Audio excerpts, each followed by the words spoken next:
আমরা আমরা আমরা আবার ফিরে আসি, আমাদের আলোচনাটা আমরা আরেকটু দীর্ঘ করব। আমি শুধু মাঝখান দিয়ে একটু বলি, মঞ্জু ভাই, আপনি কি এই জাতীয় ইলেকশন হওয়ার আগে ডাকসু নির্বাচন চান?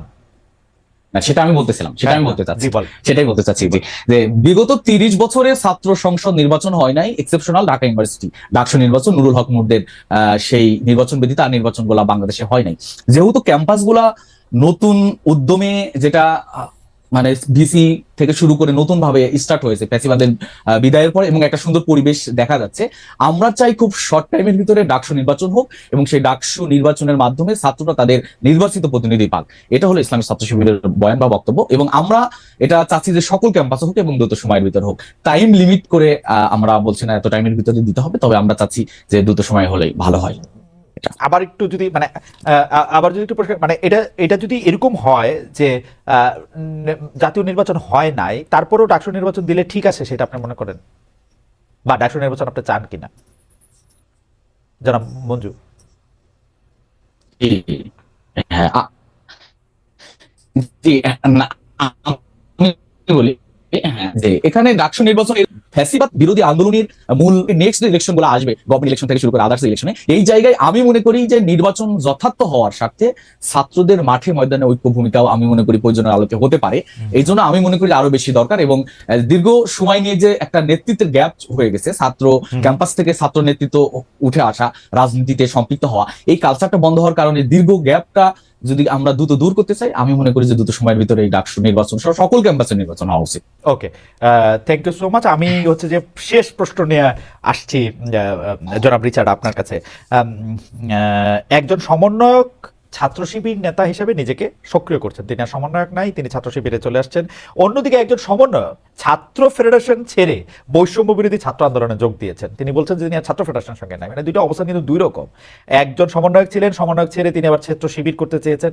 এই বৈপরীত্যটা আসলে কেন? আরেকজন ছাত্র ফেডারেশনের নেতা ছিলেন, সেইখান থেকে সমন্বয়ক হয়েছিলেন, এখন আবার মানে বৈষম্য বিরোধী সমন্বয়কের দায়িত্ব পালন করতে চান ফেডারেশন ছেড়ে। আপনাদের আস্থার জায়গায় ঘাটতি আছে কিনা? এই ক্ষেত্রে খালেদ ভাই, মানে ঠিক কে আসলে সমন্বয়কের দায়িত্ব ছেড়ে ছাত্র শিবিরে যোগ দিয়েছে? সমন্বয়কের দায়িত্ব ছেড়ে ছাত্র শিবিরে যোগ দিয়েছেন তো যে এই যে ঢাকা বিশ্ববিদ্যালয় শাখা ইসলামী ছাত্র শিবিরের সভাপতি সাদিক কায়েম। এই ক্ষেত্রে আমার মনে হয় যে একটু ভুল তথ্য আছে, কারণ এখানে মঞ্জু ভাই আছেন, উনিও বলতে পারবেন। সাদিক কি আসলে বৈষম্য বিরোধী ঘোষিত সমন্বয়ক ছিলেন কিনা? হ্যাঁ, 56 জনের একজন ছিলেন তো, আমাদের কাছে তথ্য হচ্ছে 56 জনের একজন ছিলেন। আচ্ছা, এই বিষয়ে আমরা আসলে ওইভাবে বৈষম্যের পক্ষ থেকে পাবলিকলি কোনো ইয়ে পাইনি, বরং আমরা উল্টোটা শুনেছি। তবে আমরা উমামা ফাতেমার প্রশ্নে যেটা আপনি জানতে চাইলেন, উমামা ফাতেমা আমাদের একজন চৌকস এবং সৎ নিষ্ঠাবান একজন রাজনৈতিক কর্মী। ছাত্র ফেডারেশনের বিশ্ববিদ্যালয় জীবনের শুরু থেকে তিনি আমাদের সাথে যুক্ত আছেন, এবং একটা প্রতিকূল পরিবেশে একদম 7ই জানুয়ারি নির্বাচন, পূর্ববর্তী বাস্তবতা এবং পরবর্তীতে এই জুলাই অভ্যুত্থান পর্যন্ত তার একটা আমাদের সাথে একসাথে যাত্রা আছে। এবং সেই ক্ষেত্রে অভ্যুত্থান যেহেতু একটা নতুন আকাঙ্ক্ষা তৈরি করেছে এবং একটা নতুন পরিসর তৈরি করেছে, সেক্ষেত্রে আমরা ব্যক্তিগত সিদ্ধান্ত হিসেবে তার যে আকাঙ্ক্ষা দাঁড়িয়েছে, আমরা তাকে শ্রদ্ধা করেছি এবং আমরা মনে করেছি যে এই ক্ষেত্রে এই সিদ্ধান্ত তার। আমরা তাকে সাধুবাদ জানাই এবং আগামী ছাত্র রাজনৈতিক জীবনের জন্য আমরা তার প্রতি শুভকামনা জানাই। এবং একই সাথে আপনি যে সংস্কার প্রশ্নে একটা প্রশ্ন আপনি মঞ্জু ভাই করেছে, এই বিষয়ে আমাদের একটা বক্তব্য আছে যে জাতীয় নির্বাচন এবং ছাত্র সংসদ নির্বাচন, এই দুইটা প্রশ্নে আমরা একই অবস্থান দেখতে চাই। এই জায়গা থেকে যে দুইটা প্রশ্নে দুই রকমের অবস্থান আসলে এক ধরনের সুবিধাজনক অবস্থান, এবং এটা আসলে যথাযথ সৎ অবস্থান বলে আমরা মনে করি না। আজকে যেমন জাতীয় নির্বাচনের ক্ষেত্রে আমাদের একটা প্রধান কনসার্ন হচ্ছে যে ভবিষ্যতে যাতে কেউ আসে আবারও নির্বাচিত হয়ে ভোটাধিকারটা কেড়ে নিতে না পারে, তার জন্য প্রয়োজনীয় গণতান্ত্রিক সংস্কার। একই সাথে একটা নির্বাচন কোনোভাবে হলো, কিন্তু পরবর্তীতে আবারও একটা নির্বাচিত সরকার এসে এই নির্বাচনগুলোকে আটকে দিল, যেটা আমরা এর আগে দেখেছি, এমনটা যাতে আমাদের ছাত্র সংসদ নির্বাচনের ক্ষেত্রে না হয়। এবং ছাত্র সংসদ নির্বাচনের মধ্য দিয়ে আমরা যাতে একটা গণতান্ত্রিক ক্যাম্পাস নির্মাণের বা একটা প্রতিষ্ঠান নির্মাণের যে যাত্রা, সেটা যাতে শুরু করতে পারি, তার জন্য এক ধরনের সংস্কার এখানেও প্রয়োজন। এবং এই সংস্কার সবাই যদি আন্তরিক থাকে, বিশ্ববিদ্যালয় প্রশাসন যদি আন্তরিক থাকে, আমরা মনে করি এটা খুব দ্রুতই সম্ভব। ফলে এক্ষেত্রে আসলে টাইম লিমিট করার কিছু নেই এবং এটার বিরোধিতারও কিছু নেই। সংস্কার এবং নির্বাচনকে অনেকে মুখোমুখি দাঁড় করানোর চেষ্টা আছে।